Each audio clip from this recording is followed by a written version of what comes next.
Welcome to Rants with Naija, Chic. So it is the final episode of Young, Famous and African today. That's episode 9. After the entire disaster at the club between Fantana and Zari, it is obvious to everyone those two are not friends. I really wonder what Diamond told that girl, because as far as I'm concerned, that the courage that girl had to abuse Zari, basically, there's something she heard. I mean, she was saying things like, you had 2 kids for him and he still couldn't stay over Diamond. Again, the man that they are doing this thing about, maybe it's just me, but it doesn't add up. 2 beautiful women over Diamond. It's okay. Anyways, it's obvious to the entire group that those two are not they're not seeing eye to eye. So again, Kanye, who always wants to step in and fix everything, decides to invite them all together to hash it out. So Kanye invited Fantana, and Fantana got there first, and she's like, they're talking, and she's like, if I don't ever see Zari again, it would she doesn't even want to see Zari again. Little did my girl know that Zari is on the way. Now Zari is walking in with Swanky, and Zari is busy telling Swanky everything Fantana called her. I was waiting, maybe it's editing, but I was waiting to hear her say, oh, I also called her names, because I'm always like, when people are reporting things that happen, oh yeah, report your side as well. But she didn't, of course, and Swanky himself was very surprised, because like I said, Zari is that baby mama that Diamond has placed here.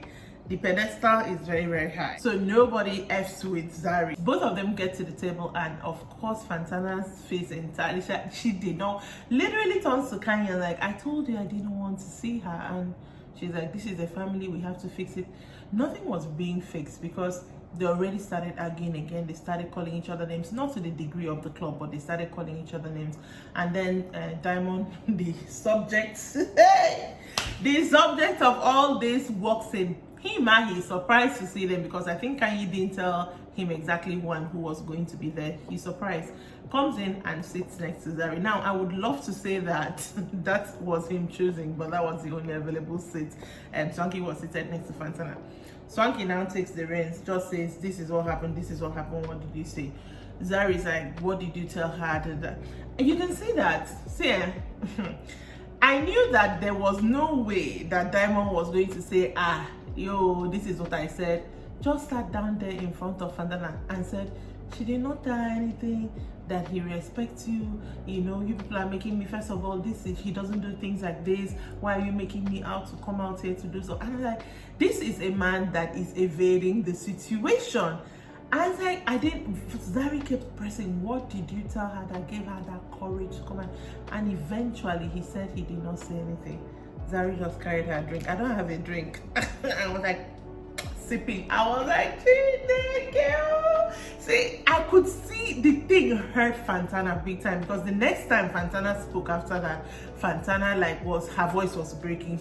She did not lie. She heard what she heard. But at this point, Zari is like sipping her drink, because she has won. I mean, but my best line for this episode was in Kanye's confessional, and Kanye was like, men will leave you in the desert with no water. I'm like, I feel like I could speak Yoruba now. I'll say, is it Otipo? I don't know, but something that is just the gist, because everybody seated on that table knows that something was said. Fantana did not just there were things were said. Fantana didn't just start feeling that Zari was controlling Diamond out of the blues. After Diamond spoke and Fantana now said she wasn't lying, they were trying to sort things out, Zari was kind of interjecting, and she also called her the B word right there, and then Diamond just got up and left, because he's like, I'm not going to. He doesn't want to, because this is Zari, the mother of his children, who he respects a lot.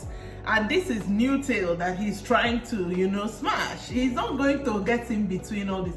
He just got up and left them there. The whole thing was just a mess. Zari came out on top for that one. Naked finally planned something for Kaylee that kind of appeased her. It wasn't a proposal, but he had this whole entire romantic night. There were roses, candles and stuff like that, and said the thing she wanted to hear was he's committed, yada yada yada, and the girl was buying all he was selling. And then when they sat down for dinner, he officially gave her, in a box, the keys to the house. So I'm like, you have been living in this house for however long, and they didn't officially ask you to move. You just started carrying 1 toothbrush, hair dryer, 1 pint, and then you started living. So officially, he welcomed her, gave her the key.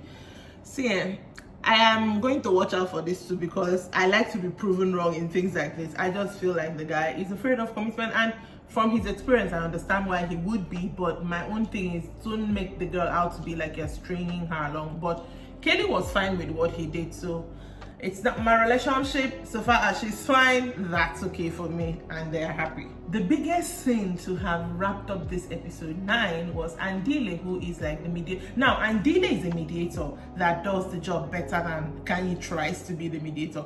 So he decides, okay, Swanky and Annie are still not together. I mean, he's heard what happened at soccer. He was at soccer, and he's like, okay, I'm going to call them together to speak. And both of them got there. Immediately, you know, they're trying to get to the bottom of these things, but it got so freaking heated. But to me, it was more, I feel like if friends argue, that is how you should make up. It should be heated, because the same passion with which you people put in your friendship should be the same passion when you are making up. Because unlike the first time they met, it was so, man, nobody, you could see that nobody was invested. It was so heated up, like they were saying this. Annie kept saying, when was the call? In Annie's opinion, the call that Swanky heard her say bad things about him happened after the party. But Annie's recollection is that she finally admitted that the call did happen, and she was hurt, and she said certain things towards Swanky. She explained the fact that that was when she was going through a lot of things with her in-laws. We all saw it on social media, you know, everything. So she genuinely, in her heart of hearts, felt that, oh, Swanky doesn't want to dirty his brand by associating with her, and that really hurt her. That is why she said what she said. So finally in fact, they almost didn't get to the point where they apologized, because Swanky also said, are you having problems with your in-laws? Brought in the family. Annie also said something about family. Immediately Annie got up and said, see what is happening. And Dile now had to like scream at them, said, remember, you know everything, sat them back down again. I don't even know how he did that, but I think Annie has a lot of respect for Andile anyways. Andile sat them back down, and they got to the point where they finally like hugged and said, can we get back? Like finally, even me as a viewer, I'm like, okay, this is the time they have finally made up. That first one was not a real one. This is the time they finally made up, and you could tell, I mean, both of them got emotional during the whole thing. Then we see Zari go to Diamond's house to drop off the kids, and they now wait outside and they're talking, and Zari's like, what did you tell that girl? I'm like, see, women, when Fantana was there, you did not admit that he said something. You accepted with him that he didn't say something, but now that you are together, it's like, what did you say? He was still saying he didn't say anything. Then Zari asked him if he did not say anything to Fantana, how did she know that you and I were looking into surrogacy and possibly having another baby? And he was like, you know, just trying to, oh God, no particular thing that he really said there. And Zari just helped him out, because she was like, what I'm just trying to say is do what you want to do, but when you are seated with them, do not bring me up, so that my respect is still there. And then Zari's like, if I even want to have a baby with you, who will stop me? That one is like, nobody. I'm like, hey, Bamio, even that one himself cannot stop Zari. Zari wants to have a baby with that one. The whole thing was like that too. Their chemistry is unless proven otherwise. Those two do drive-bys, and I'm happy for them. If they are both happy with their drive-bys, they should let everybody do what they want to do. But as far as I'm concerned, in that relationship, it will be so hard for any man who wants to like be with Zari seriously, except the man is very, you are so secure and strong in yourself. It will be very hard for a man that wants to be with Zari. The final scene on this episode kind of confused me because of the way they ended. I'm not used to shows ending that way. I kind of feel like maybe there's a part 2 coming out, but they haven't said anything yet. But the final scene was between Diamond and Fantana. So Diamond is jetting off to Paris to record an album, and he has Fantana come over to where, you know, the private jets take off to see him off. Fantana gets, I'm like, first of all, my city girl, you are falling my hand. He called you after that fiasco of him getting up and leaving you guys and saying he didn't tell you anything, and you know, in fact, me, I was there. I heard when he told you things, and he calls you and you go, I don't care what show we are filming, I am not going. She gets there and they're talking, and the girl is all, you know, docile and soft, and she's like, okay, he apologized for what happened there, you know, I know, oh God. And that seeing all, you know, I'm going to Paris, then London, then Malawi, only for what's her name, Fantana, to say, where is Malawi? I'm like, Jesus in heaven, I know that you were brought up in the States, but you are Ghanaian and you do not know where Malawi is. I mean, she thought in her confessional, she's like, okay, she's gonna Google it. She thought it was somewhere in the tropics, probably in the Caribbean or something, and then it sounded like a juice. Oh, that very thing.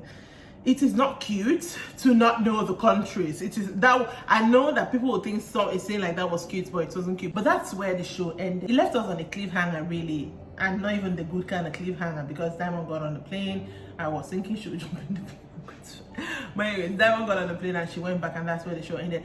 I don't think that that is all we're going to see of Young, Famous and African. I feel like they maybe, you know, these days Netflix is doing a lot of part 1, part 2.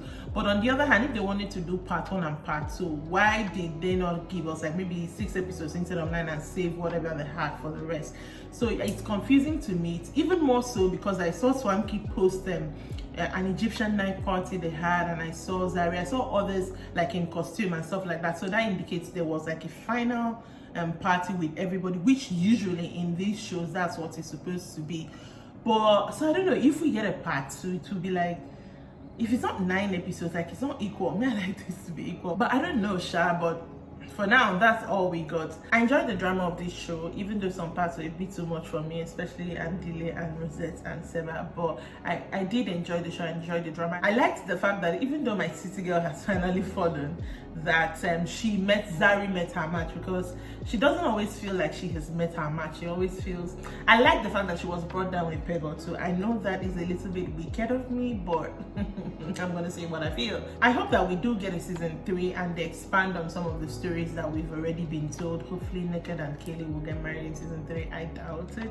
Please prove me wrong. I don't think I would like for the cast to be expanded, except you're bringing in like a very known face. I mean, everybody speculated that Toke would have been a perfect addition to this cast. I think I would still love to see that happen. But yeah, that has been Young, Famous and African. I hope you followed along. Hope you're watching along on Netflix. Most of the shows I've been reviewing are almost over with, so I'm hoping to move away from reviewing for a while, because even me myself, I'm low-key kind of tired. I'm hoping to move away from that and bring other new content. So please stick with me. Make sure that you are subscribed to this channel. Make sure that you check out my Facebook page. It's Rants of a Naija Chic, and I will see you next time. Bye.